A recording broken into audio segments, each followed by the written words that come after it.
right, so let's talk about resonance structures. Resonance structures are not loved by a lot of organic chemistry students. Maybe you'll love them. You will be a rare student if that is the case. Resonance structures are really just a notational solution to a problem. And the problem is that we draw pi bonds as being localized. In other words, in this 1,3-butadiene structure, we have one pi bond between the C1, C2 carbons, and we have a second one between the C3 and C4.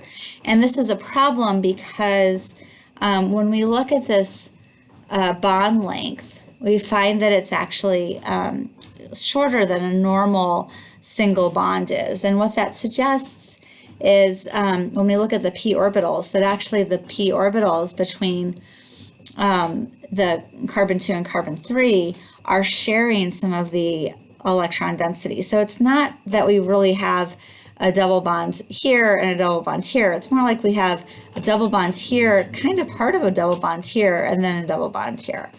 Or a little bit less of a double bond over here and a little bit less of a double bond here, and then a little bit more of a single bond, more than just a single bond in the middle, I should say. So the way that we would notate that is using these things called resonance structures, and this is multiple representations of the same molecule. And in them, the atoms all stay in the same place, as the single bonds all are in the same place. The only thing that we're drawing in different places are the pi electrons. So that's the ones where you get the p orbitals overlapping. So you can see that in the first structure on the left, there are two discrete double bonds, and then we have one in the middle for the second resonance structure and one in the middle for the third. I'll show you why you end up getting these charges as we go here in a minute.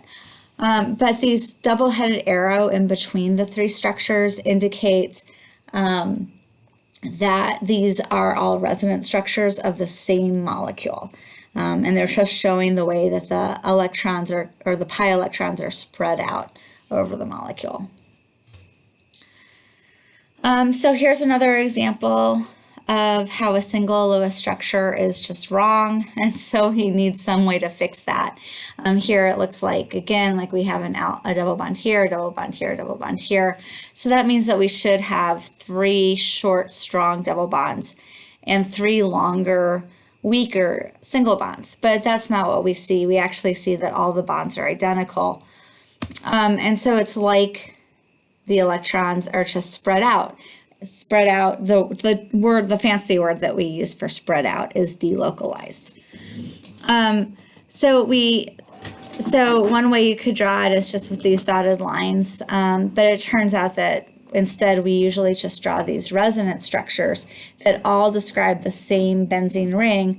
They just show the electrons, the pi electrons, in different places. And if you think about averaging those two together, you kind of get half of a pi bond between each carbon, and that's a better sort of mental image than having a double single bonds in benzene. So think of the true structure of benzene as the average of these resonance structures. So delocalization, in other words, the spreading out of charge, is stabilizing, kind of like when you have a heavy weight, it's more stable if multiple people can carry it. And so just kind of the analogy here, it would be unstable. It's less stable to just have a double bond here and a single bond here and a positive charge. What's actually happening is the positive charge is being shared by the carbon on the left and the carbon on the right. They each, have half of a positive charge, and then the electrons are just, the pi bond electrons are spread out between the carbon-carbon bond on the left and the carbon-carbon bond on the right, and that then reduces kind of that burden of that positive charge on the carbon. So often as a tool to figure out what our resonance structures are, we'll use electron pushing arrows, or Klein calls them curved arrow notation, I think, or maybe just curved arrows. And I agree with Klein. He writes that especially when you begin, it's easier if you just look at a couple of common examples of resonance structures and remember those as models, so that when you see them again, you'll know, oh, that I can draw a resonance structure for that. And he has a longer list than what's shown up here. I'll just show a couple to get started. If we think kind of big picture about what this carboxylate, which is the carbon bonded to the two oxygens, that's a carboxylate group. And what this is telling us is that the carboxylate group has electrons spread out between, or pi electrons spread out between each of the carbon-oxygen bonds. And so each of these oxygens overall is carrying like half of a negative charge, and half of the pi bond is over on the top, carbon oxygen bonds, and then half is down here. And so to show that with our Lewis structures, we draw two resonance structures, one with a double bond at the top, one at the bottom.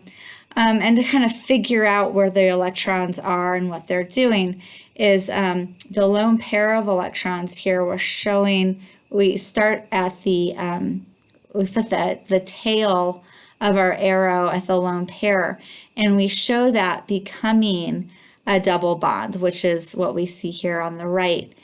If we just left things like that, then this carbon over here would have 5 bonds to it. So simultaneously, we have this type 2 arrow. In other words, one of the lone pair, the pi bond here becomes a lone pair on the second structure. And so that's what we're showing over here. Remember, we're not moving any of the atoms. We're not moving sigma bonds. We're only paying attention to these pi electrons. So similar idea down here. Just to picture this, the pi electrons are spread out between all of these carbons, and so the way that we would draw this is to have that pi bond shown in one of the resonance structures and then shown in the other. And again, we're using this curved arrow notation to just help us figure out what the next resonance structure will be.